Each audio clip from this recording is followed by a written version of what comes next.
የጻረ ሞቱ ሚስጥር ደራሲ እርቪንግ ዋላስ ተርጓሚ ንጉሴ ስብሃት ተራኪ በአካል መንግስቱ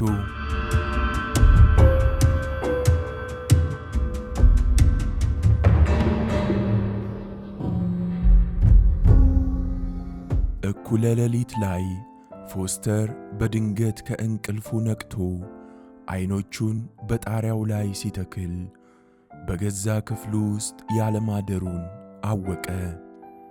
ለተወሰነ ጊዜ ያህል ግራ ገብቶት ቆየና ድንገት ትዝ ሲለው ኤሚሊን ለማቀፍ ክንዱን ዘረጋ።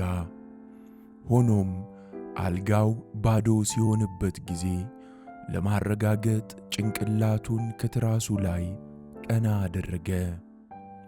አዎን፣ ስፍራው ባዶ ነበር። ወዲያውኑ አልጋው ላይ ተመቻችቶ ተቀመጠና አይኖቹን አማተረ።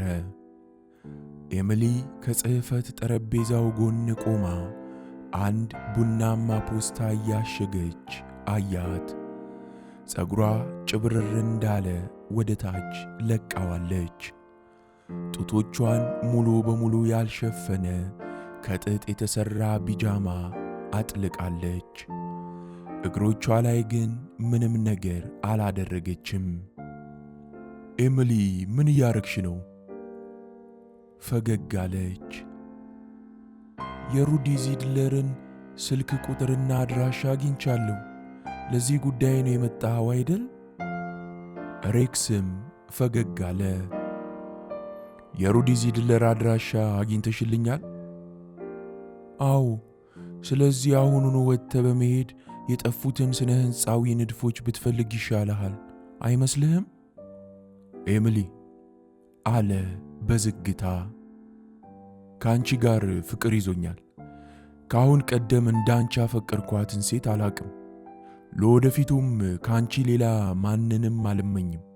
ከዚህች ቅጽበት ጀምሮ እያንዳንዷን የሴኮንድ ሽራፊ እንኳን ሳትቀር ከአንቺ ጋር ማሳለፍ ነው የምፈልገው አላት። ከዚህች ቅጽበት ጀምሮ? አዎን፣ ከዚህች የሴኮንድ ሽራፊ ጀምሮ አላት በአጽንኦት አልጋው ላይ ቦታ እየለቀቀላት። ምን ችግር አለው ታዲያ አለችው። ፖስታውን ወደ ጎን ጥላ የለበሰችውን ቢጃማ ወደ ታች ጎተተችና ከእግሮቿ እንዲወልቅ መላ ሰውነቷን ስትወዘውዘው ቢጃማዋ ከእግሮቿ ወልቆ ከመሬት ተሰበሰበ። ከዚያም ራቁቷን ሆና ተጠጋችው። በዚህ ጊዜ በእግሮቹ መሃል አንድ ነገር እየተነቃቃና እየተወጣጠረ ሲያድግ ተሰማውና ብርድ ልብሱን ወደ አንድ ጎን ወርውሮ እጆቹን በእንኳን ደህና መጣሽ አይነት ዘርግቶ ተቀበላት። የተወጠረው ሰውነቱም ወደ እሷ ተቀሰረ። እሷም የደስታ ሲቃ እያሰማች አልጋው ውስጥ ተወሸቀች። ከጥቂት ቆይታ በኋላ እሱ ከእሷ ላይ ሆኖ የደስታቸው ኅብር መቆጣጠርና ማዋደድ ጀመረ። ጉዳያቸውን ከፈጸሙ በኋላ ሳብ አድርጎ ክንዶቹ ውስጥ ከተታት። እሷም ደረቱ ላይ ያለውን ፀጉር እየነካካች ደስታዋን ታጣጥም ገባች። በዚህ ሁኔታ ለጥቂት ጊዜ እንደቆዩ ከደረቱ ላይ ተነስታ ፀጉሯን ወደ ኋላ ሰበሰበችና በክርኖቿ ተደግፋ በርከክ በማለት ተመለከተችው። ታውቃለህ፣ ይህን ቀኑን ሙሉ ልናደርገው እንችላለን፣ ግን አያዋጣም። በቤተሰብ ውስጥ እንዳለ አንድ አባወራ ወደ ሥራ ብትሄድ ይሻላል። ብድግ በልና ሄደህ ዚድለርን ፈልገው። ፎስተርም ብድግ ብሎ ተቀመጠ። አንቺስ ምን ልታደርጊ ነው? አሁን ካፈቀርኩት ሰው ጋር መልካም ቁርስ ልመገብ ነው። ከዚያ ውድ ባለቤቴን ወደ ሩዲ ዚድለር እንዲሄድ ላደርገው ነው ከሄድኩኝ በኋላስ? ቁልፍህን ወስጄ ቀጥታ ቤትህ ዘው ብዬ ገባና ዕቃዎችን ሁሉ ሰብስቤ ወደዚህ ክፍል ይዤ እመጣለሁ። ሁለታችንም እዚህ ክፍል ውስጥ በአንድ ሰው ክፍያ መቆየት እንችላለን። ይህ እንግዲህ ከተስማማህ ብቻ ነው። አግኝቸው ነው፣ ግን መጠንቀቅ አለብን።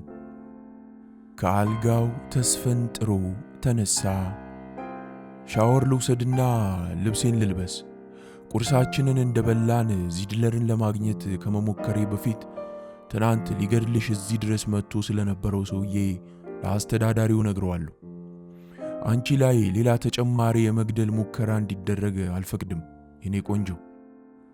ቀና ብላ እያየችው ፈገግ አለች።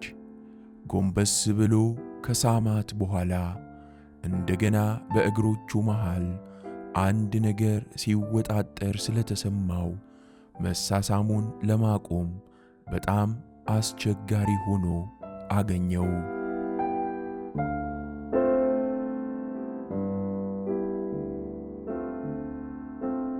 ፎስተር አራተኛ ፎቅ ላይ ካለው ነጠላ ክፍሉ ሆኖ ኤሚሊ የሰጠችውን ቁጥር በመደወል በቀላሉ ሩዲ ዚድለርን አገኘው። ከዚያ ብዙም ሳይለፋና የጎላ ችግር ሳያጋጥመው የዚድለርን ፈጣን ይሁንታ አግኝቶ ለምሳ ቀጠሮ ያዘ።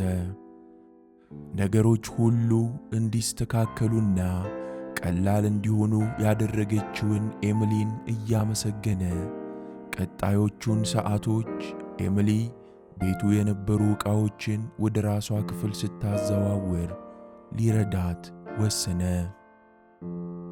ከኤሚሊ ጋር የሰሩትን ፍቅር እንደገና በምናቡ እያጣጣመ በመሳቢያው ውስጥ የነበሩትን ጥቂት ልብሶች እንዳሉ አውጥቶ በአልጋው ላይ ካስቀምጣቸው በኋላ ጃኬቱን አውልቆ ማንጠልጠያው ላይ ከነበሩት ልብሶች ጋር በልብስ ሻንጣው ውስጥ ከተታቸው። የመታጠቢያ ቤት ቁሳቁሶቹንም አሰናድቶ በቆዳ ቦርሳው ውስጥ ስለከተታቸው ኤሚሊ ወደ ክፍሉ ስትመጣ የተሰናዱትን ዕቃዎቹን ለመውሰድ ቀላል እንደሚሆንላት አሰበ። ለመሄድ እንደተዘጋጀ ምድር ወደሚገኘው የመረጃ ክፍል ስልክ ደውሎ ከኬምፕኒስኪ ሥራ አስኪያጅ ጋር በተቻለ ፍጥነት መገናኘት እንደሚፈልግ ገለጸ። ለአንገብጋቢ ጉዳይ እንደሚፈልጋቸውም ጨምሮ ተናገረ። ግን ሌላ ተጨማሪ ነገር ለመናገር ፈቃደኛ ባለመሆኑ እታች ትንሿ አዳራሽ ድረስ መጥቶ መገናኘት እንደሚችል አሳወቀ። ከዚያ በወጉ ታጥቦና የተተኮሰውን የስፖርት ጃኬቱን አድርጎ በአንድ እጁ የሥነ ሕንፃውን ንድፍ ይዞ ወደ አሳንሰሩ አቀና። በትንሹ አዳራሽ ውስጥ ከመረጃ ባንኮኒው ፊት ለፊት አንድ ሰው ሲጠባበቀው አገኘ።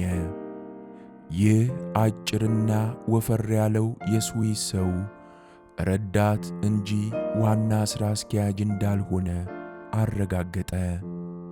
ዋና ሥራ አስኪያጁ ለጥቂት ቀናት ወደ ባደን የሄደ በመሆኑ ረዳቱ ለጊዜው እሱን ተክቶ እየሠራ ነው። ችግር ገጥሞሃል እንዴ? ሲል ረዳት ሥራ አስኪያጁ ጠየቀው። አዎ፣ እንደሚመስለኝ እናንተም ችግር አጋጥሟችኋል አለ ፎስተር። ምንም ዝባዝንኬ ቃላትን ሳያባክን ፎስተር ወደ ረዳቱ ተጠግቶ ትላንት ምሽት በኤሚሊ አሽክሮፍት ላይ የመግደል ሙከራ ተካሂዶ እንደነበር ገለጸለት። ረዳት ሥራ አስኪያጁ በከፍተኛ ሽብር ተውጦ የክፍል አገልግሎት የሚሰጠው አስተናጋጅ ጩቤ ይዞ ሲል ባለማመን መንፈስ ጮክ ብሎ ጠየቀው።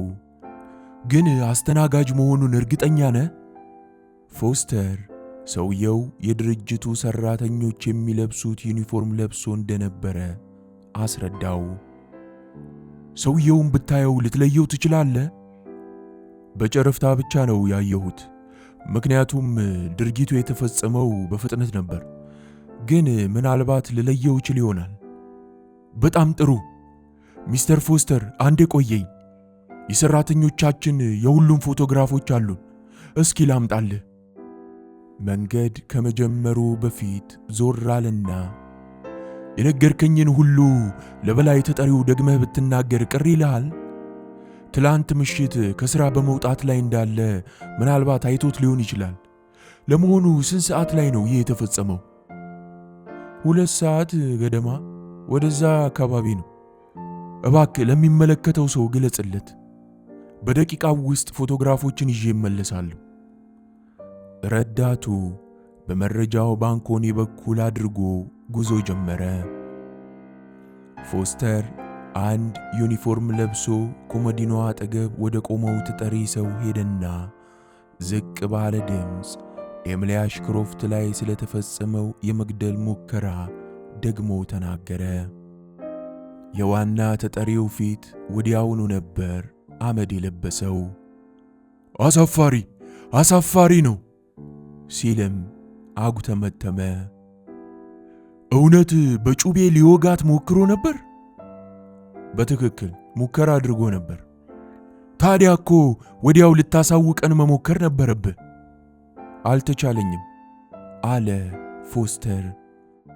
ወይዘሪት አሽክሮፍት ከመጠን በላይ ፈርታ ነበርና ከሷ ጋር መቆየት ነበረብኝ። ያም ሆነ አሁን ጥያቄው ትላንት ማታ 2 ሰዓት ገደማ ወይም ትንሽ ዘግየት ብሎ አንድ ሰው በትንሹ አዳራሽ ውስጥ እየተቻኮለ ሲመጣ ተመልክተሃል ወይ ነው። ወፍራም ልጅ እግር፣ ጠቆር ያለ ፊት ያለውና ባለሪዝ አጭር ሰው። ዋና ተጠሪው እጁን አወናጨፈና ሚስተር ፎስተር፣ በዚያ ሰዓት በርካታ ሰዎች እዚህ ይተራመሳሉ። ወደ ውጭ የሚሄዱትም ወደ ውስጥ የሚገቡትም ማዕት ናቸው። በዚያም ላይ በጊዜው በጣም በሥራ ተወጥሬ ነበር። ስለዚህ ማንንም ለማስተዋል ያስቸግራል። ትላንት ምሽት ከሚገባው በላይ የተቻኮለ አሊያም አጠራጣሪ ገጽታ የነበረው ማንንም ሰው አላስታውስም። ግን ረዳት ሥራ አስኪያጁ በመምጣቱ ድንገት ንግግሩን አቋረጠ።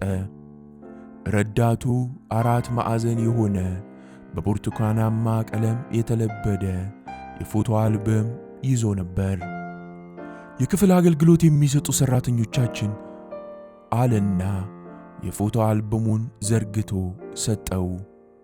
ፓስፖርት መጠን የሆኑ የብዙ የክፍል አገልግሎት አስተናጋጆችን የያዘ ሲሆን ከእያንዳንዱ ስር ስማቸውና የቅጥር ቁጥራቸው ተመዝግቦበታል። ሁሉንም በደንብ ተመልከታቸውና አለ ረዳት ሥራ አስኪያጁ። በወይዘሪት አሽክሮፍት መታጠቢያ ውስጥ የነበረው ሰውዬ እዚህ ካለ ማን እንደሆነ ለይታ አሳየኝ። ፎስተር እያንዳንዱን ፎቶግራፍ በጥንቃቄ እየተመለከተ ተጠርጣሪውን ሰው ለማግኘት ሁሉንም ገጽ አገላበጠ። ሲጨርስ ያ ሰው ከእነዚህ መካከል እንደሌለ ተረዳ። የለም አለ ፎስተር አልበሙን እየመለሰ። አሁን ግን በግልጽ እንደተረዳሁት አንድ ሰው ከውጭ መጥቶ ራሱን አስተናጋጅ ለማስመሰል ሞክሯል። ምን አይነት ቅድመ ጥንቃቄ መውሰድ እንደምንችል አላውቅም አለ የተጨነቀው ረዳት ሥራ አስኪያጅ። ዋናው ተጠሪ በካውንተሩ ላይ እንደተደገፈ ወደ ፎስተር ተመለከተ። አንድ አስተያየት መስጠት እችላለሁ ጌታዬ? በመሰረቱ ይህ ነገር ከሆቴሉ ጋር የተያያዘ ነው ብዬ በፍጹም አልገምትም። በመሆኑም ከፍተኛ ጥንቃቄ ይጠይቃል። ምን ማለት ነው? ፎስተር ጠየቀ። ይህ ጉዳይ ለምዕራብ በርሊን የፖሊስ ተጠሪ ሪፖርት መደረግ ያለበት ነገር ነው አለ ዋና ተጠሪው። ከቼፍ ወልፍጋንግ ሽሚድ ጋር ጥሩ አግባብ አለኝ። አሁኑኑ ደውዬለት ሊያገኘህ ቢችል ደስ ይለኛል። የአሜሪካ ቴሌቪዥን የወንጀልን ምንጭ አነፍንፎ ከሚደርሱበት መርማሪዎች መሃል በአንደኛ ደረጃ የሚቀመጥ መርማሪ አድርጎ ነው ሁልጊዜ የሚገልጸው። አንተ እንደነገርከን ከሆነ ይህ ጉዳይ ፖለቲካዊ ሁኔታን የሚመለከት ስለሚመስለኝ ቺፍ ሽሚድ ጉዳዩ ውስጥ እንደሚገባበት አትጠራጠር። ለናዚ ርዝራዦችና ለናዚ ደጋፊዎች ፍጹም የማይታረቅ የከፋ ጥላቻ አለው።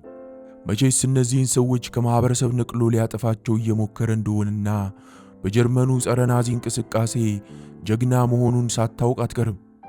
በመንገድ ላይ መሆንህን ደውዬ እነግረዋለሁ። እባክህ አፍታም እንኳን ሳትቆይ ይህን ጉዳይ ሄዳ አሳውቀው።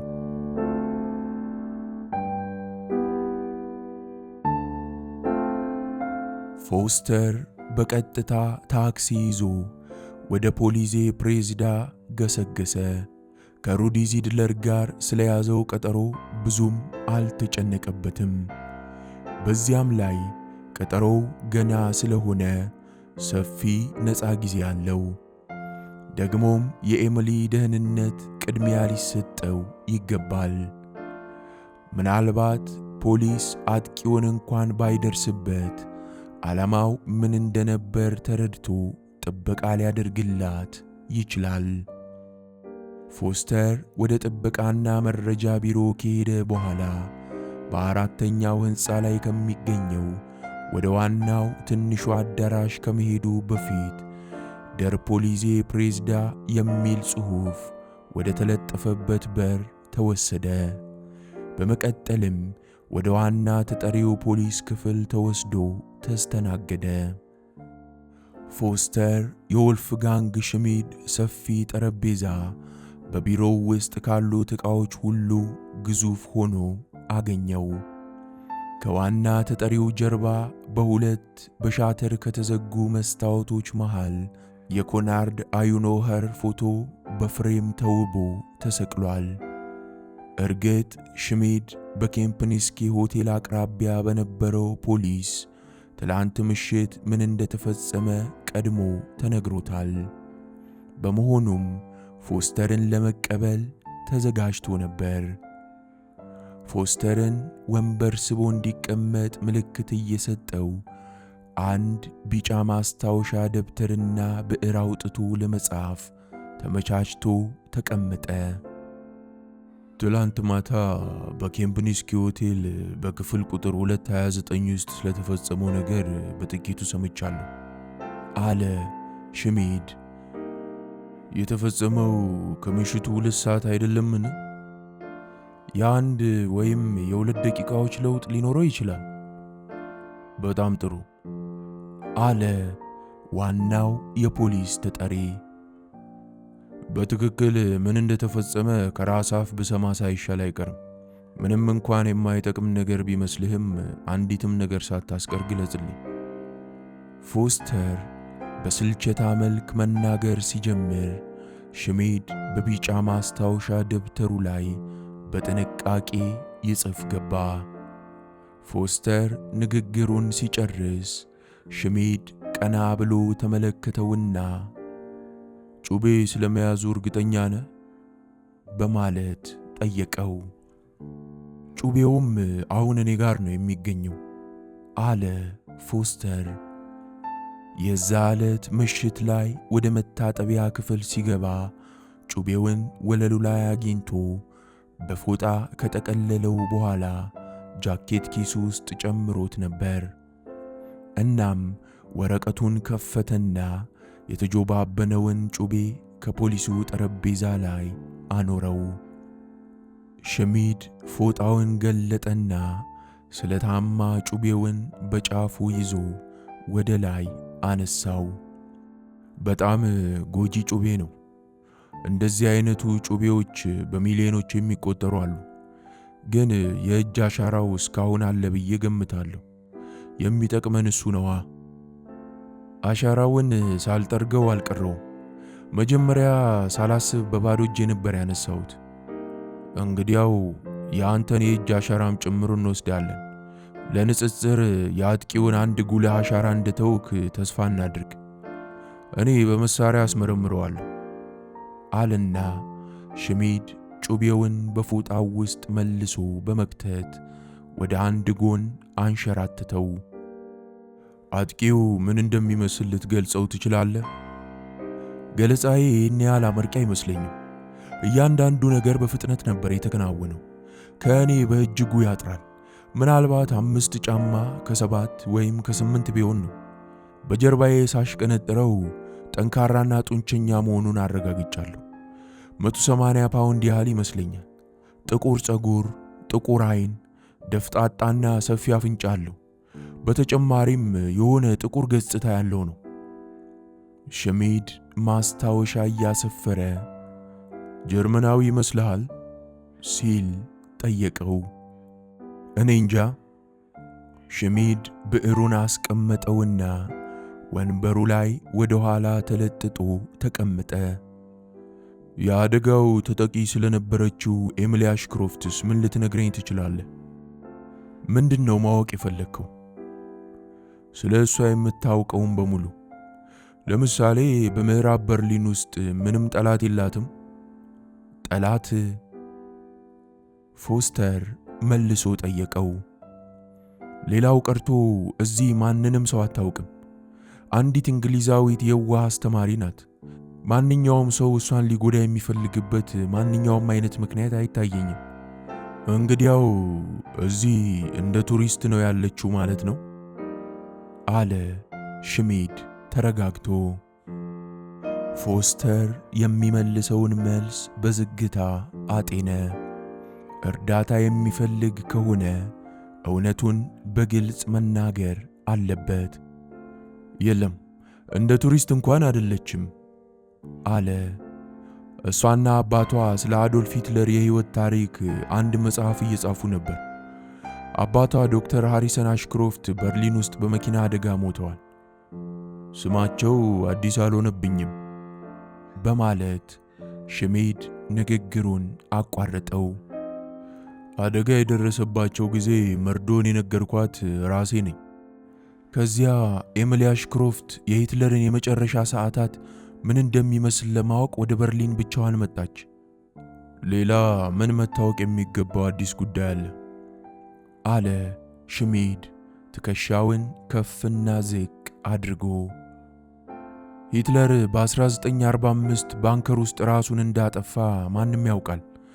ይህንን ሶቪየቶችም አረጋግጠውታል። መልካም፣ ግን ወይዘሪት አሽክሮፍት ግትር የታሪክ ሰው ነች። ሁሉንም ነገር በዝርዝር መረዳት ትፈልጋለች። ሂትለር ከሞት አምልጦ የተሰወረበት አጋጣሚ ሊኖር ይችላል ባይ ነች። ሽሚድ አደገኛ ሳቅ ሳቅና አዎ፣ እነዚህን ሁሉ ሹክሹክታዎች ሰምቻለሁ። መጨረሻ አካባቢ የሰማሁት ነገር ሂትለር ከጀርመን ሾልኮ ከወጣ በኋላ በልዩ ጀልባ ወደ ጃፓን እንደተወሰደ ነው።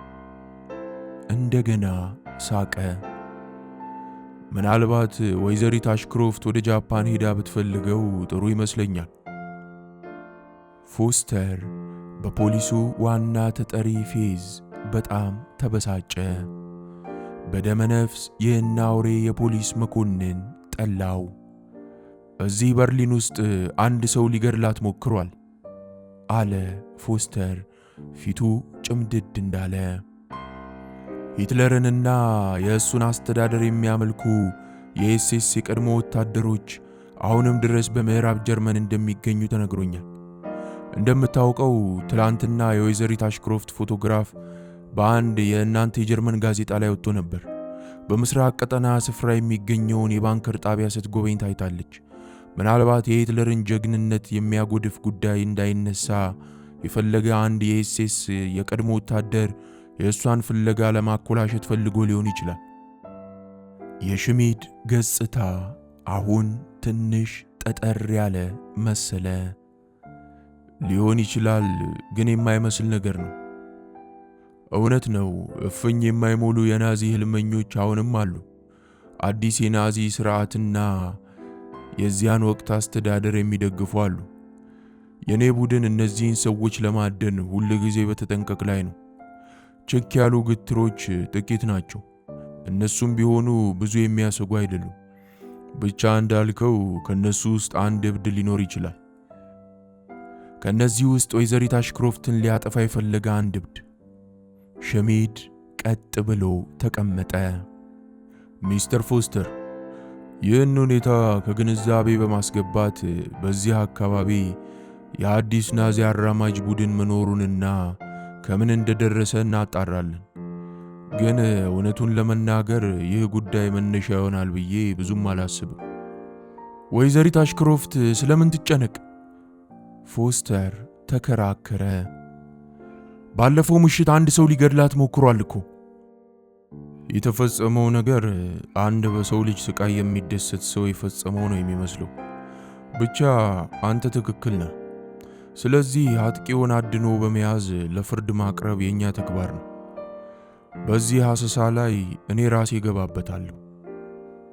የፖሊሱ ተጠሪ በከፍተኛ ጥረት ከመቀመጫው ለመነሳት ሞከረ።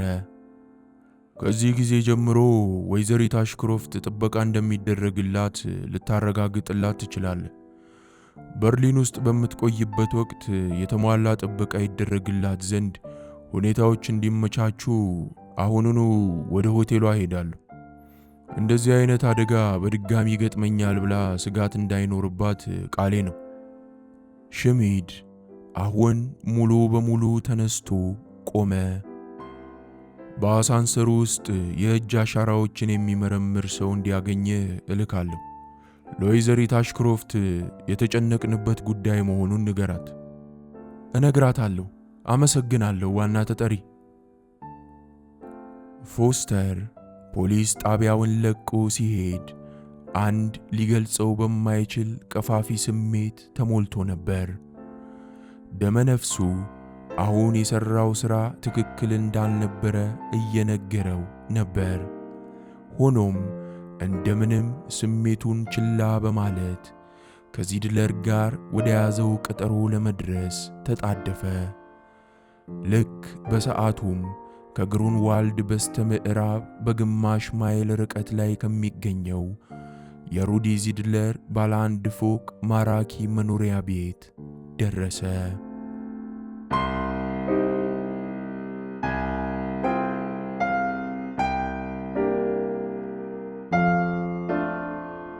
ቶቫ ሌቨን ከቀጠረችው ልጅ ጋር ለመገናኘት ከመጓጓቷ ብዛት ከቀጠሮው 15 ደቂቃ ቀድማ ነበር ኢማ ካፌ የደረሰችው።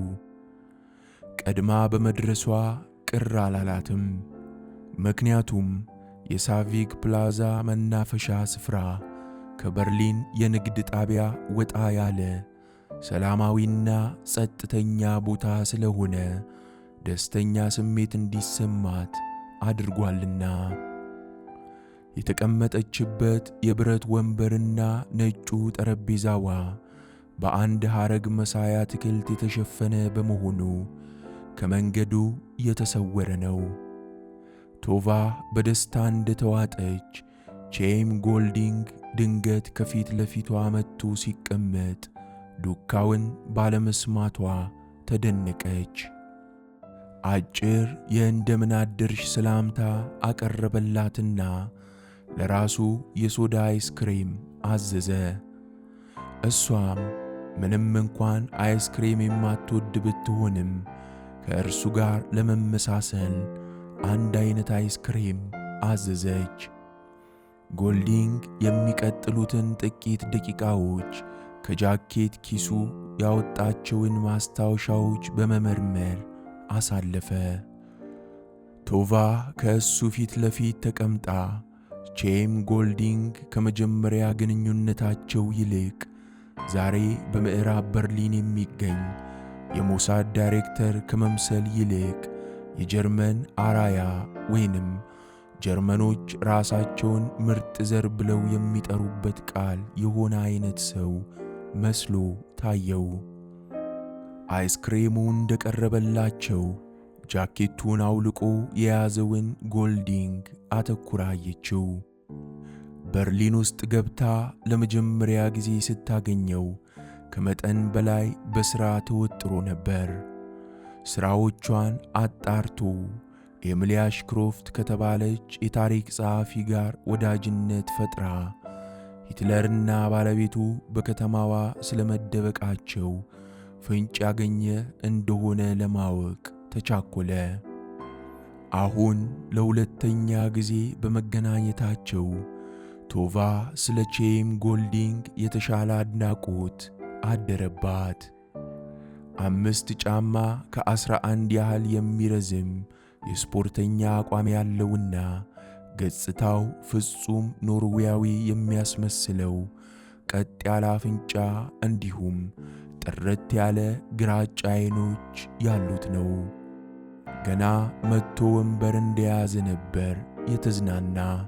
እንዲሁም በመጀመሪያ ግንኙነታቸው ወቅት ሞሳድ ውስጥ እያለ ከነበረው የበለጠ የተረጋጋና ቀለል ያለው ይመስል እንደነበር የለየችው።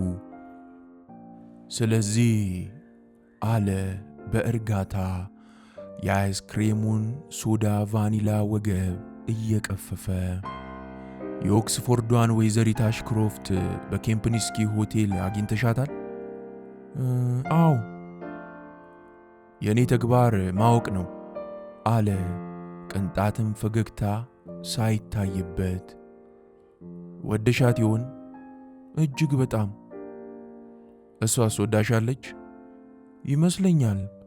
እራት እንኳን አብረን የበላነው ከካሊፎርኒያው የሥነ ሕንፃ ባለሙያው ፎስተር ጋርም። አዎን፣ ሁሉንም ነገር ታውቃለህ ለካ።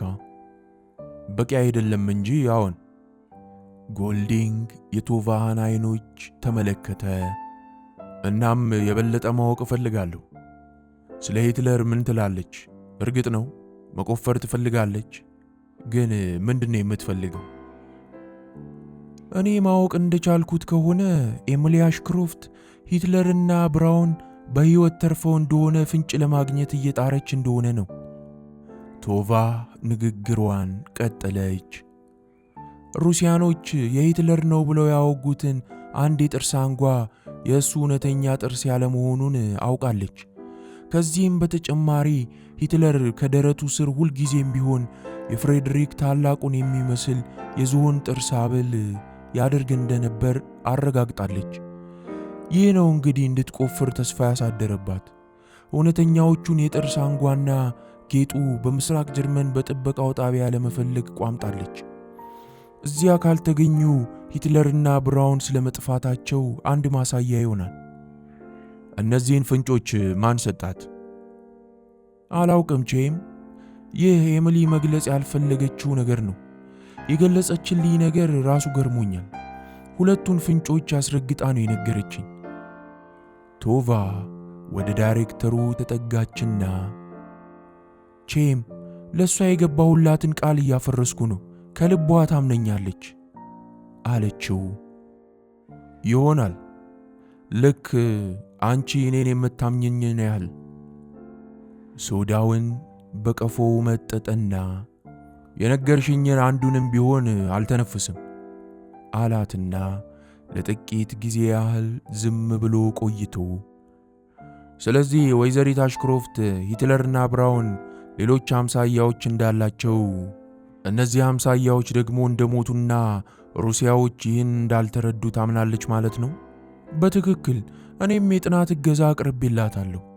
ሂትለር አምሳያውን መፍጠር በመቻሉ ተገርሜያለሁ። ነገሩን መመርመር እንደምፈልግም ነግሬያታለሁ። ለመሆኑ እውነት የመሆን ዕድል ይኖረዋል ትላለህ? ጎልዲንግ ትከሻውን በእንዴታ ይሆናል አይነት ነቀነቀና እንዲህ አለ። ይህ አምሳያ የመሆን ጥርጣሬ ከማይረባ አስተሳሰብ የፈለቀና ከእውነት የራቀ ሐሳብ ነው። እንግዲያውም ምንም አታምንበትም? ምናልባት ላምንበት እችላለሁ። ከታሪክ አንጻር ንድፈ ሐሳቡ ብዙ ድጋፍ አለው።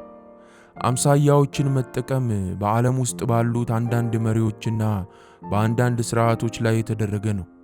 ለምሳሌ የእንግሊዙ ንጉሥ ሪቻርድ ሁለተኛ ፕሬዝዳንት ፍራንክሊን ዲ ሩዝቬልት አምሳያ ነበራቸው። ሌውትናንት ክሊፍተን ጄምስን የሚመስለውም የቀድሞ መሪ ተዋናይ የፊልም ባለሙያ የሆነ የዓላማዊት ፊልድ ማርሻል ሞንትጎመሪ እንደዚያው አምሳያ ይጠቀም ነበር። ናፖሊዮን ራሱ አምሳያ ይጠቀም እንደነበር የሚያመላክቱ ጥቂት ፍንጮች ታይተዋል። በዚያ የጀርመን መንግስታዊ አስተዳደር ወቅት ሪፐል ፌስ አምሳያ ነበረው የሚል እምነት አለ። አዶልፍ ሂትለር ግን ነበረው የሚባል ነገር በጭራሽ አልሰማውም። ያም ቢሆን እኔ ያጣራውኝ ነው። ምን አግኝተሻል? እስካሁን ድረስ ምንም አላገኘውም። በቲያርጋተን የባህል ማዕከል አጠገብ ከሚገኘው የስቴት ቤተ መጻሕፍት ብዙ የህይወት ታሪኮች ዳስሻለሁ። ለወደፊቱ አንድ ነገር ላገኝ ይችል ይሆናል። ዛሬ ጠዋት ከኤሚሊ አሽክሮፍት ጋር ተነጋግሬያለሁ። የበርሊን ሞርገን ፖስት ዘጋቢ ከሆነ አንድ በጣም የሚተባበራትና ብልህ ከሆነ ፒተር ኒዝ የተባለ ሰውን አገኝ ዘንድ ጠቁማኛለች። በአንድ ሰዓት ውስጥ አገኘዋለሁ። መልካም ዕድል።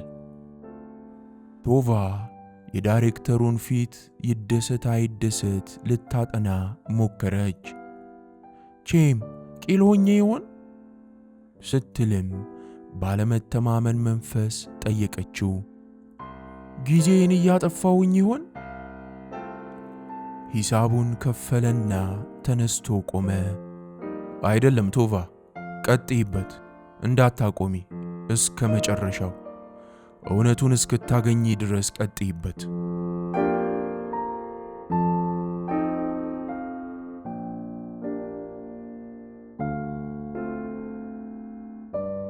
የመስታወትና ብረት ስሪት የሆነ አክሰል ስፕሪንገር ቨርላንግ የተሰኘው ረጅሙ ሕንፃ በምዕራብ በርሊን ለሊፑያንስ ከተማ በክችስትሬስ በተባለ ስፍራ ይገኛል።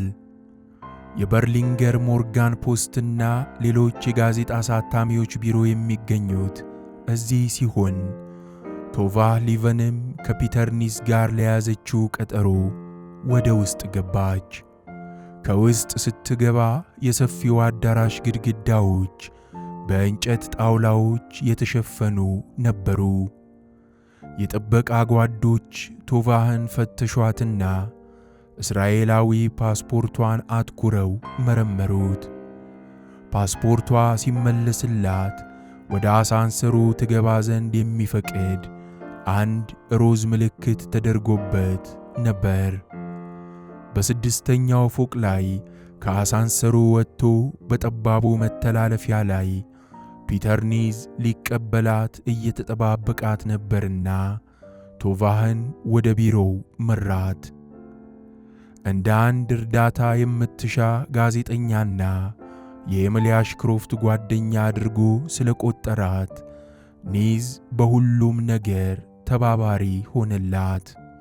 ሂትለር አምሳያ ነበረው ስለሚለው ዜና ቶቫ ስትገልጽለት እንደዚህ አይነት ነገር እስካሁን ያለመስማቱን ነገራት። ሌላ ሰው እንደዚህ አይነት ነገር የጻፈ ከሆነ እስኪ ልይ በማለትም መዝገብ ወደሚቀመጥበት ክፍል ገብቶ መፈለግ ጀመረ። ከሄደ በኋላ ከጠረጴዛዎቹ ባሻገር ካለው የመጽሐፍት መደርደሪያ ላይ ያሉትን መጽሐፎች በመቃኘት ጠበቀችው። ከጥቂት ቆይታ በኋላ ኒዝ የተወሰኑ መዝገቦችን ይዞ ተመለሰ። ፊቱ ላይ ደስተኝነት አይታይበትም። መዝገቡን ከፈተና ይህን ያህልም ነው? ይሄ በጣም ቀጭን መዝገብ ነው። ውስጡ ምንድን ነው ያለው? እናየዋለን። ራሱን በዝግታ እየነቀነቀ የተያያዘበትን ገመድ አላቀቀ። አብዛኞቹ የሐሰት ጥቆማዎች ነበሩ።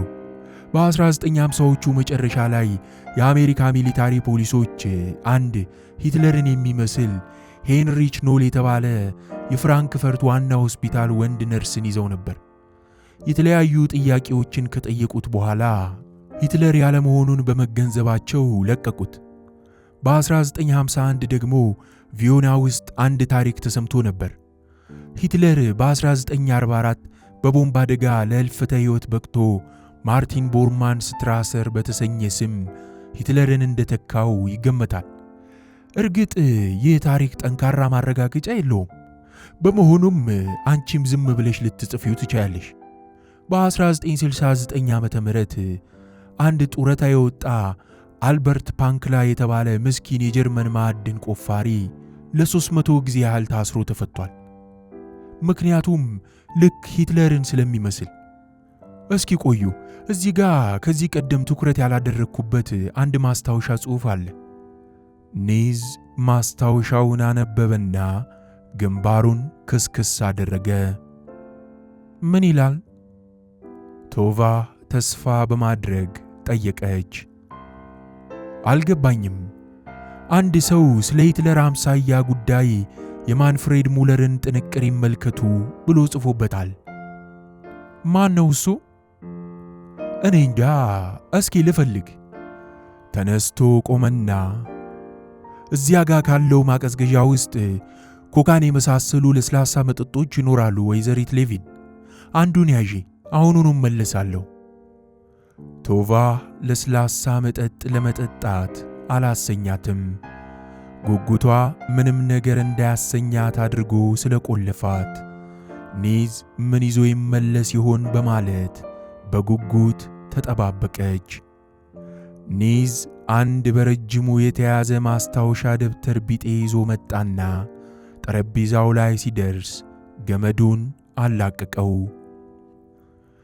በወቅቱ ከነበሩት በርካታ አዳዲስ መሸታ ቤቶች በሃያዎቹ ብቅ ያሉ ጥንታዊ ምግብ ቤቶችና የምሽት ክበቦች በምዕራብ በርሊን ውስጥ በብዛት ነበሩ። ማንፍሬድ ሙለር የእነዚህ ቤቶች ዋና ደንበኛ ነበር።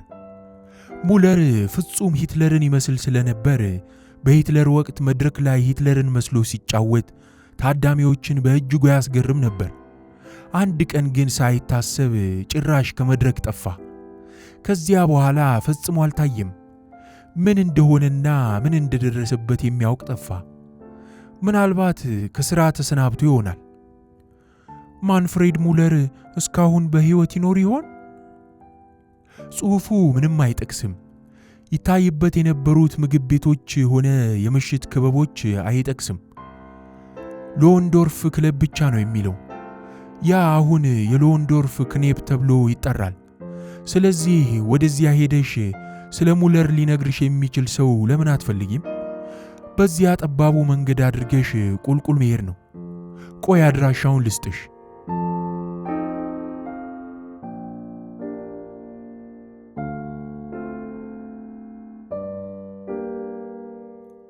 ቶቫ ቦታውን እንዳየችው በመካከለኛ ደረጃ የሚገኝ የአትክልት ስፍራ ያለው ነው።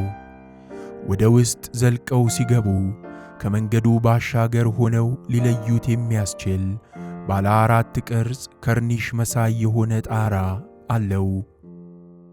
እዚህም እዚያም ተሰበጣጥረው በሚገኙ ጠረጴዛዎች ዙሪያ የተለያዩ ወጣቶች ለስላሳ መጠጦችን፣ ቢራዎችንና ውስኪዎችን በህብረት ሲጠጡ አየች።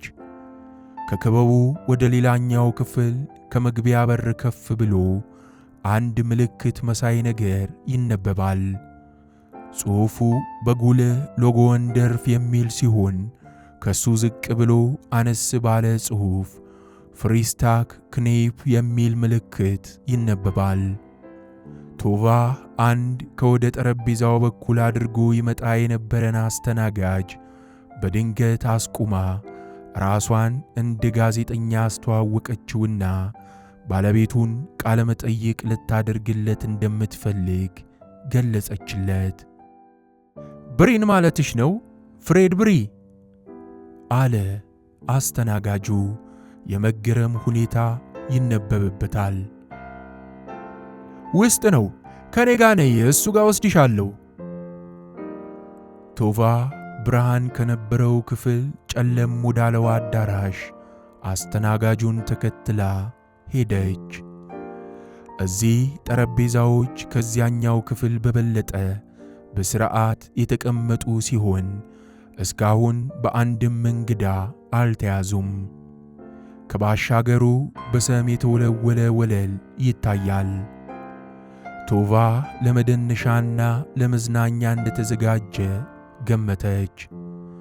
እዚያው አጠገብ 5 የአንድ ኦርኬስትራ አባላት ትርኢታቸውን ለመጀመር ተዘጋጅተው ይታያሉ። ከእነርሱ ጋር አንድ እጅጌ ጉርድ ሸሚዝ የለበሰ ወጣት ሲያነጋግራቸው ይታያል። አዳራሹ ውስጥ እንደገቡ ከጠረጴዛው ርቀት ፊት ለፊት ሲደርሱ አስተናጋጁ እጁን በመዘርጋት ቶቫህን ቆይ ሲል አስቆማት። ከሙዚቀኞች ጋር ይነጋገር ወደ ነበረው ወጣት ሰው ሲቻኮል ሄደና ወደ መግቢያው እየጠቆመ አንድ ነገር አንሾካሾከ።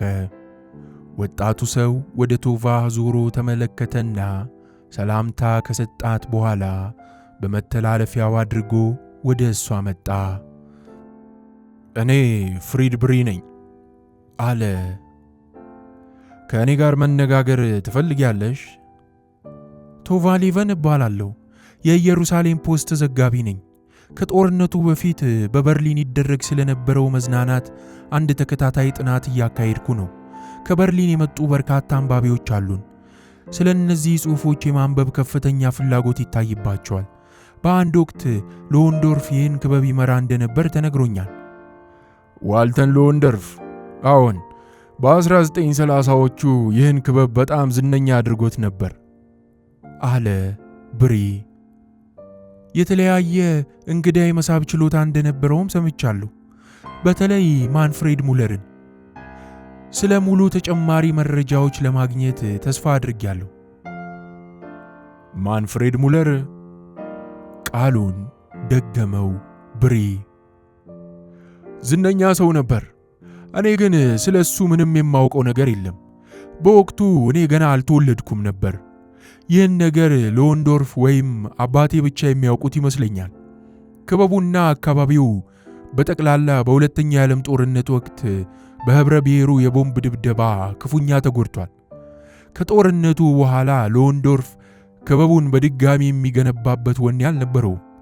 በመሆኑም በርካታ ክኔፔን ለነበረው አባቴ ሸጠለት። አባቴ በ1975 ሲሞት እኔ ወርሼ እስካሁንም እያስተዳደርኩት እገኛለሁ። ስለዚህ ስለ ማንፍሬድ ሙለር ምንም አታውቅም? እደግመዋለሁ፣ አባቴ ሊያውቅ ይችል ይሆናል። ምን ያደርጋል፣ አሁን እዚህ የለም። እርግጥ ነው ዋልተር ሎንዶርፍ ስለ ባህሪያቶቹ የተወሰነ ነገር ሊያስታውስ ይችላል። ወጣቱ ወራሽ ፈገግ አለና ሎንዶርፍን ራሱን ለምን አትጠይቂውም አላት። ተስፋዋ ወደ ሞት ተጠግቶ የነበረችው ቶቫ የተስፋ ጭላንጭል በድጋሚ ታያት። እውነተኛው ሎንዶርፍ አለ ነው እያልከኝ ያለኸው? እንደዚያ ነው አለ ብሪ ፈገግ እያለ። ከፍተኛ አደጋ ደርሶበታል። መገጣጠሚያዎቹም ተጎድተዋል። የማስታወስ ችሎታውም ዝቅተኛ ሆኗል። ያም ሆኖ ግን ወደ ጥንታዊው ክበቡ እየመጣ አንድ ቢራ ይቀምስ እንደነበር ሊያስታውስ ይችላል።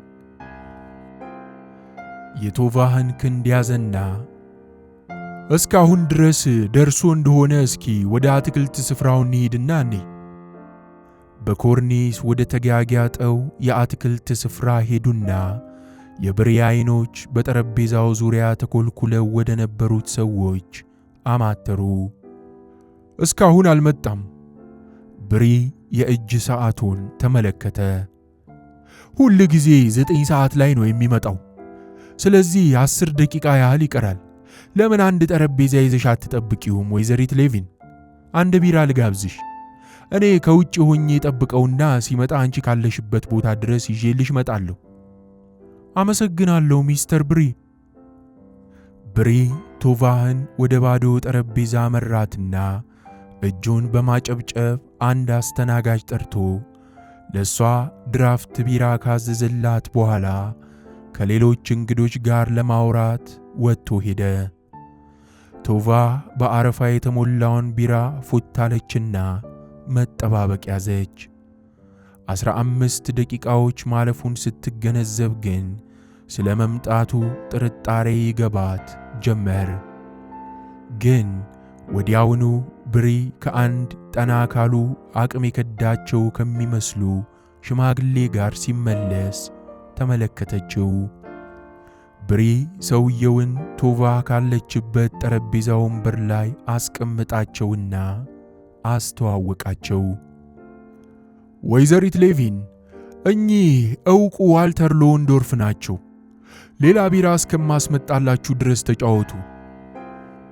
ቶቫ የሽማግሌውን የተሸበሸበ ፊት አስተዋለች።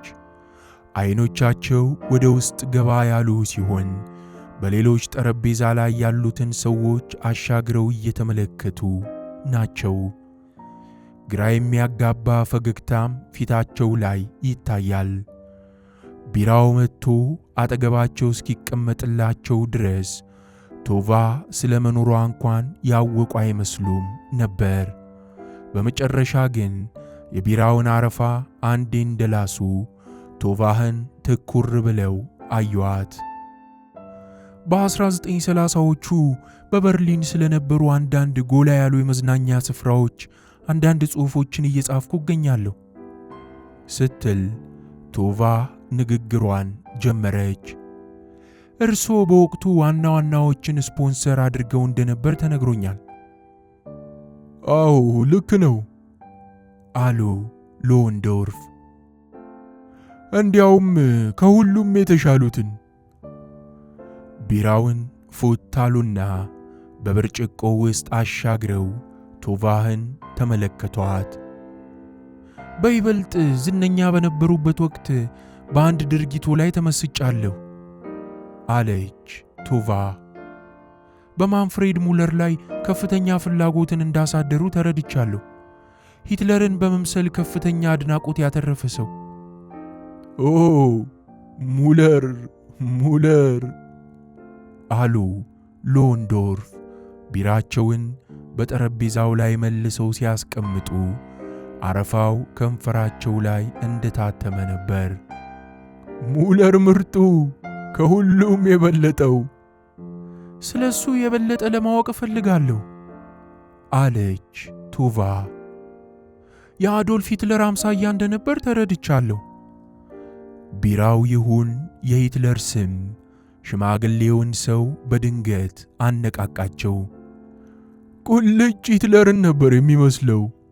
ከቡኒ ጸጉሩ ጀምሮ ግንባሩ፣ ሰማያዊ ዓይኖቹ እንዲሁም ሪዙ ሁሉ ፍጹም ሂትለርን ነበር የሚመስለው። እንደሱም ተጫዋች ነበር፣ በጣም ተጫዋች። በዚያም ላይ ክፉ አልነበረም፣ ተግባቢና ተጫዋች እንጂ። መጀመሪያ እኔ ጋር ሲመጣ ነበር ወዲያውኑ የቀጠርኩት። ሎንዶርፍ ንግግራቸውን ገታ አድርገው ያለፈውን ጊዜ እያስታወሱ ቢራውን ፉት ወደ ማለት ተመለሱ። ማንፍሬድ ሙለርን ሲቀጥሩት ትወናውን እዚህ ቀጥሎት ነበር? ተሳክቶለትስ ነበር? ታላቅ ስኬት እንጂ። መድረክ ላይ በሚወጣበት ጊዜ ታዳሚዎች ከየትም ስፍራ ይሰበሰባሉ። ማንፍሬድ የሂትለርን ጥቂት እንቅስቃሴዎች ብቻ በመከወን ቁጭ ሂትለርን ይሆናል። ቁጡ በመሆንም ፍጹም ሂትለርን ይሆናል። ግን ሰውን ለማዝናናት እንጂ እሱ የዋህ ነበር። ያለበለዚያ ገበያ አይደራማ። ቶቫ ጣልቃ ገብታ ግን ስራውን እርግፍ አድርጎ አቆመ እኮ አለቻቸው። በዝና መሰላል ላይ ያለ ለምን ድንገት አቆመ? ለምንድን ነው ይሄ የሆነው? ሽማግሌው ቶቫ የተናገረችው ነገር ግራ የገባቸው ይመስል ተኩር ብለው አዩአትና እርግፍ አድርጎ አቆመ እንዴ? የለም አላቆመም፣ አስቆሙት እንጂ። እርግጥ ልክ እንዳልሽው ማንፍሬድ ሙለር በዓለም ዝና ጫፍ ላይ ነበር። በርሊን በጠቅላላ ስለ እርሱ ያወራ ነበር፣ ሥራውን እርግፍ አድርጎ እንዲያቆም እስከሚያደርጉት ድረስ። ሥራውን እንዲያቆም ያደረገው ማን ነው? የሂትለር ጋሻ ጃግሬዎች ናቸዋ። አንድ ምሽት ተውኖ እስኪጨርስ ድረስ ጠበቁትና 4 ሰውነታቸው የፈረጠመ ሰዎች ከጎሪንግ ጄስታፖ ወይም ከሂምለር ይሁን ረስቸዋለሁ፣ አፈፍ አድርገው ይዘው መኪና ውስጥ ወረወሩት። ከዚያ አስነስተው ሄዱ። ይህ እንግዲህ በ1936 ወቅት ላይ ነበር፣ ማንፍሬድ ሙለርን ለመጨረሻ ጊዜ ያየሁበት ወቅት። ቶቫ በጉጉት ተውጣ በወንበሯ ጫፍ ላይ ተቀምጣለች። ከዚያ ምን ሆነ? ስለሱ በድጋሚ ምንም ነገር አልሰማሁም። ምናልባት ተገድሎ ሊሆን ይችላል፣ ላይሆንም ይችላል። አፉን ዘግተውትም ሊሆን ይችላል፣ ወይም ሌላ ነገር ሊሆን ይችላል በማለት ቶቫ አሰበች። ሂትለርን የሚመስል ሰው ለሌላ ተግባር ሊያስፈልግ ይችላል። በወቅቱ በሕይወት ከቆየ እስካሁን ሊኖር ይችል ይሆን? ቶቫ ጠየቀች። ይችላል። በወቅቱ ወጣት ነበር። ሲወስዱት በ30ዎቹ መጀመሪያ ወይም ትንሽ ከዛ ከፍ ያለ ነበር። ምን እንደሆነ ሊያውቅ የሚችል ሰው ሊጠቁሙኝ ይችላሉ? አይ የለም። ምናልባት ሎንዶርፍ ወደ ኋላ ተመልሰው ያኔውን ጊዜ ለማሰብ ሲሞክሩ እንደ ማንቀጥቀጥ አደረጋቸው። ምናልባት ምን ስትል እንዲናገሩ ገፋፋቻቸው። አኔሊዝ ራብ የተባለች በበርሊኑ ኦሎምፒክ የሌኒ ሬይፌስታህል ረዳት ፎቶ አንሺ ነበረች። በሬይፌስታህል አማካኝነት ሂትለር ራሱን በአካል ታውቀው ነበር። አኔሊዝ ወደ 18 ዓመት ገደማ የነበረች ስትሆን በማንፍሬድ ሙለር ትዕይንት ላይ ለመሳቅ እዚህ ትመጣ ነበር። ምናልባት ስለ ሙለር ሥራ ለሂትለር ነግራው ይሆናል። ወይዘሪት ራብን ልታገኛት ለምን አትሞክሪም? አድራሻዋን ያውቃሉ?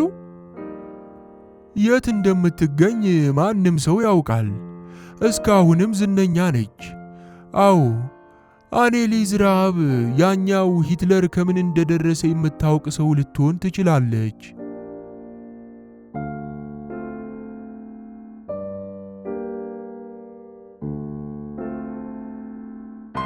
እርግጥ ነው ማንፍሬድ ሙለር ምን እንደሆነ አውቃለሁ አለች አኔሊዝ ራብ። በዩሮፓ ሴንተር ከፓላስ ሆቴል ታክኮ ከሚገኘው የኤደን ሕንፃ ውስጥ ከቶቫህ ጋር እንደተቀመጠች። ሙለር ፍጹም የሆነ ድንቅ ተዋናይ ነበር ስትል አክላ ለቶቫህ አረጋገጠችላት። አኔሊዝ ራብ አጭርና ወፍራም ሴት ነች። ወርቃማ ጥቅልል ዊግ ያደረገች ሲሆን ግራጫ ሙሉ ልብስ ለብሳለች። ጥሩ። በ1936 በዚያን ዕለት ምሽት የጂስታፓ ሰዎች ማንፍሬድን አምሳያውን ከሎንዶርፍ ክበብ እንደወሰዱት ምን አደረጉት? አኔሊዝ ቶቫህን በግርምታ ተመለከተቻት። ለምን የአዶልፍ ሂትለር አምሳያ መሰለ ብለው ነዋ። እንዲያውም ነይ ላሳይሽ። ልትገልጸው በማትችለው ደስታ እየተንሳፈፈች ቶቫህ ሌቪን ጀርመናዊቷን የፊልም አቀናባሪ ወደ አንዲት ትንሽዬና የምታምር የቆዳ ታጣፊ መቀመጫ ወንበር ወዳለበት የሙከራ ክፍል ተከትላት ገባች።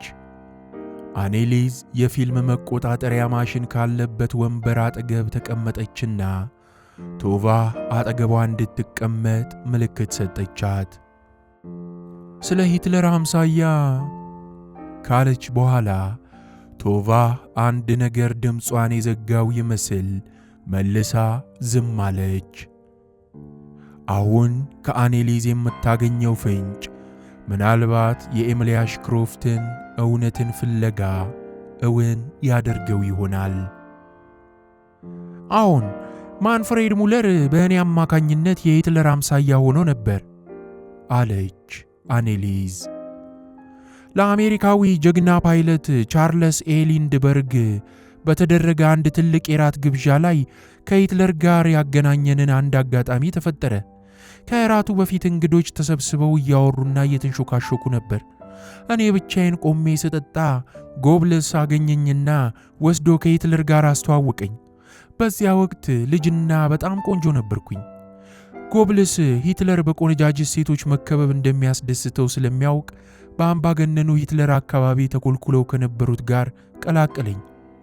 እንዴት እንደነበር ባላስታውስም ከሂትለር አጠገብ ቆሜ ፍርሃት ብጤ ተሰምቶኝ እንደነበር ትዝ ይለኛል። በወቅቱ ብዙ የወይን ጠጅ ሳልወስድ አልቀረውም። ብቻ ራሴን ስለ ድንቁ ማንፍሬድ ሙለር ምሽት ላይ በሎንዶርፍ ክበብ ስለሚተውነው ትወና ሳወራለት አገኘሁት። ወሬው ከአፌ እንደወጣ ሂትለርን ያስከፋው ይሆናል ስል ተረበሽኩ። ግን በተቃራኒው የተደሰተ መሰለ። እጆቹን እኔ ላይ ጣል አደረገና ብቻችንን እስክንሆን ድረስ ወደ አንድ ስፍራ ይዞኝ ሄደ። ይህ ሙለር የተባለ ተዋናይ በእርግጥ እኔን ይመስላል ሲል ምስጥ ብሎ ጠየቀኝ። መምሰል ብቻ አይደለም፣ በቁመትም በመልክም በእንቅስቃሴም ጭምር ፍጹም አንተን ቁጭ ነው። ስለዚህ አንተን ለመምሰል ማንኛውንም አይነት ማስመሰያ ይጠቀማል ብዬ አላስብም። በቃ ሲፈጠር አንተን መስሎ ነው የተፈጠረው። መቼስ ይህ መመሳሰል ተአምር ነው አልኩት። ከዚያ ሂትለር ማንፍሬድ ሙለር የት እንደሚተውን በድጋሚ ጠየቀኝ። ነገርኩት። እንደማይረሳውም አወቅኩኝ። ከዚያ እራት ቀርቦ ከተበላ በኋላ ሁሉም ሰው ወደ ተመደበለት ጠረጴዛ አመራ። ከጥቂት ቀናት በኋላ ወደ ሎንዶርፍ ክበብ ሲሄድ ማንፍሬድ ሙለር መተወን ማቆሙን ተረዳው። ጡረታ እንደወጣ ተነገረኝ። ግን ስሜት የሚሰጥ አባባል ስላልሆነ አላመንኩም። ምክንያቱም ጡረታ ለመውጣት ገና በጣም ልጅ ነበር። ሙለር በጄስታፓ መወሰዱን መቼ ነው የተረዳሽው? ከጥቂት ጊዜ ቆይታ በኋላ አለች አኔሊዝ። በ1936 በሚያዝያው የኦሎምፒክ ጨዋታ ሌኒ ሬይፌንስታል ይፋዊ የፊልም ትዕይንት የሆነውን ኦሎምፒያ እንድታዘጋጅ ከመመረጧ ጥቂት ወራት በፊት በ16 ቀናት ውስጥ ሥራውን ለማጠናቀቅ ሌኒ 160 ባለሙያዎችን አሰባሰበች። ከነዚህ ውስጥ ግማሾቹ ዋናና ረዳት የካሜራ ሰዎች የተካተቱበት ሲሆን ሁሉንም ለስልጠና ወደ ጌዮር ወርክስ አሰማራቻቸው። እኔ የሌኒ ረዳት አዘጋጅ ነበርኩኝ። ከዚያ በፊት የኦሎምፒክ ፊልሞችን ጥበባዊ እንደሆኑና ሕይወት እንዲዘራባቸው ያደረገች የመጀመሪያ ሰው ነበረች። ቅንብሮቹ የራጮቹን አነሳስ፣ የውሃ ውስጥ ተኩስን የሚያሳዩ ነበሩ። ዝግጅታችንን ከጀመርን በጥቂት ቀናት ውስጥ እኔና ሌኒ ሃውስ ሮዋልስ በተሰኘ ቁርስ ቤት ስለ ሕዝቡ ማኅበራዊ እንቅስቃሴ በርሊን ውስጥ እያወጋን ነበር። በጭውውታችን መሃል ኮከቡ ማንፍሬድ ሙለር ስለሌለ ወደ ሎንዶርፍ ክበብ ድርሽም እንደማልል ለሌኒ ነገርኳት። ሌኒ ጭንቅላቷን ነቀነቀችና አውቃለሁ፣ ምክንያቱም ሙለር ለሂትለር ሊሰራ ሄዷል አለች። ተገረምኩኝና ለሂትለር ሊሰራ ስል ጠየኳት። ከዚያ በኋላ ሌኒ አብራርታ ነገረችኝ። ሂትለር ሙለርን አስጠራውና የተባለው እውነት መሆኑን ለማየት ፈለገ። ሙለር የሱ ቅጂ መሆኑንም ተመለከተ። በመሆኑም ማንፍሬድ ሙለርን ከሎንዶርፍ አስነስቶ የእሱ አምሳያ አደረገው። ይህን እርግጠኛ ነሽ? ቶቫ ጠየቀች። አኔሊዝ የማሽኑን ቁልፍ ተጫነችና ራስሽ ማየት ትችያለሽ አለቻት። የሙከራ ክፍሉን ጨለማ ዋጠው። የኦሎምፒያችን ግርጌ 1,300,000 ጫማ ርዝመት ነበረው። ከመክፈቻው ስነ ስርዓት የመጀመሪያዎቹን 2 እንቅስቃሴዎች ብቻ ሳይሻለሁ። የመክፈቻ ቀን ስነ ስርዓቱን እርሺው 110,000 ሕዝብና 10,000 ሴት ተዋናዮችን ያስደሰቱበትና ሪቻርድ ስትሮውስ ደችላንድ አብራሌስ የተሰኘውን የኦርኬስትራ ጨዋታ እየመራ አይንሽን ሂትለር ራሱ ላይ እንዲያርፍ አድርጊው። ቶቫ የፊልም ማሳያ መውጠሪያ ጨርቁን በጉጉት ተጠባበቀች። ይኸውልሽ እዛ ጋ ሂትለር የኦስትሪያ ወታደር ሲያግሄል የተሰኘውን የናዚ ሰላምታ ሲያቀርብለት ከመግቢያው ላይ ሆኖ እየተመለከተው ነው። የአኔሊዝ ጥንታዊ ፊልም ድምፅ አልባ እንደሆነ ቀጠለ። መጨረሻ ላይ የሚመጡትን አሜሪካውያን አስተዊ። የናዚ ሰላምታም ሆነ ኮከቡን አሊያም የጨረር ምልክቱን ወደ ናዚ አያሳዩ። ሂትለር ንዴቱን ሲደብቅ ታያለሽ፣ ግን ደግሞ የስታዲየሙ ታዳሚው ያለመደሰቱን ታያለሽ። አሁን አይኖችሽን ሂትለር ላይ አሳርፊ። ሂትለር ይሁን አምሳያው ለይተሽ ስታውቂ ትደነቂያለሽ። በመክፈቻው ቀን የነበረው ሂትለር እንደነበር ልንገርሽ። በአካል ነበር የመጣው፣ ምክንያቱም ለተራ ፕሮፓጋንዳ እንዳይጋለጥ ሰጋ። በዚያ ወቅት የታየው በኦሎምፒክ ጨዋታ ጊዜ ብቻ ነበር። ያም ሆኖ ግን 4 ጊዜ ያህል ታዩዋለሽ። ፊልሙ በመወጠሪያ ጨርቁ ላይ እንደታየ ቶቫ ትኩረቷን መሰብሰብ ጀመረች። አኔሊዝ የጥንታዊ ፊልሟን ትንተና ቀጠለች። ይህ የበርሊን ኦሎምፒክ 2ኛ ቀን ሲሆን ውድድሮች ሲከናወኑበት ግን የመጀመሪያ ቀን ነበር። እዚህ ስፍራ ሂትለርን በድጋሚ ትመለከችዋለሽ። ማንስዋልከን እንኳን ደስ ያለህ እያለው ይገኛል። የኛ የጀርመን አሎሎ ወርዋሪያችንና የመጀመሪያ የወርቅ ሜዳሊያ ባለቤታችንን። እዚህ ጋር ደግሞ ሂትለር የ10,000 ሜትር ሩጫ ባለድል የሆኑትን ፊንላንዳውያን ወንዶችን እንኳን ደስ ያላችሁ እያላቸው ነው። እዚያም ጋር እንዲሁ የኛ በሴቶች ጦር ውርወራ የወርቅ የብር ባለሜዳሊያ የሆኑትን እንኳን ደስ አላችሁ ሲል ትመለከችዋለሽ አዶልፍ ሂትለርን። አኔሊዝ ድንገት ጸጥ አለችና በሁለተኛው ቀን አሸናፊዎችን እንኳን ደስ አላችሁ ሲል የነበረው ብቻ ሂትለር አይደለም ስትል በአጭሩ ነገረቻት። የእሷ አምሳያ ነበር። ስራውን ሲሰራ የምታዩ ማንፍሬድ ሙለር ነበር። እንዴት ገመትሽ? ስትል ቶቫ ጠየቀች። መገመት አይደለም አውቄዋለሁ። በእውነተኛውና በሐሰተኛው ሂትለር መካከል ያለውን ማንኛውም አይነት ልዩነት ልነግርሽ እችላለሁ። ከጥቂት ቆይታ በኋላ ፊልሙ ሲከተትና መብራቱ ሲጠፋ አኔሊዝ ወደ ቶቫ ዙራ መነጋገር ጀመረች። ሂትለር ምንም እንኳን በኦሎምፒክ መድረኮች ኩራት የተሰማው ቢመስልም ስለ ስፖርታዊ እንቅስቃሴዎች ምንም አይነት ፍቅር አልነበረውም። በጭንቅላቱ ብዙ ነገር ያብሰለስል ነበር። ስለዚህ ማንፍሬድ ሙለር በሱ ቦታ እንዲተካ አዘዘው። ሙለር እንከን የለሽ አምሳያው በመሆኑ ልዩነቱን ማንም ተመልካች እንኳን ሊጠራጠረው ጭራሹንም አላስበውም። በደንብ ተረጅኝ። ግን አስፈላጊ ፖለቲካዊ መድረክ በሚያጋጥምበት ወቅት ለምሳሌ በ1934 እንደተከናወነው የግሪንበርጉ ውድድር አይነት ሲሆን ሂትለር ሙለርን ከመላክ ይልቅ እሱ ራሱ በአካል ይገኝ ነበር። በሌሎች አነስተኛ ፖለቲካዊ ያልሆኑ መድረኮች ላይ እንዲገኝ ሲጠየቅ ግን ሁል ጊዜ ማንፍሬድ ሙለርን ይልከው ነበር። ለማመን ያስቸግራል አለች ቶቫ። ይልቅ የበለጠ ለማመን አስቸጋሪ የሆነ ሌላ ነገር እነግርሻለሁ።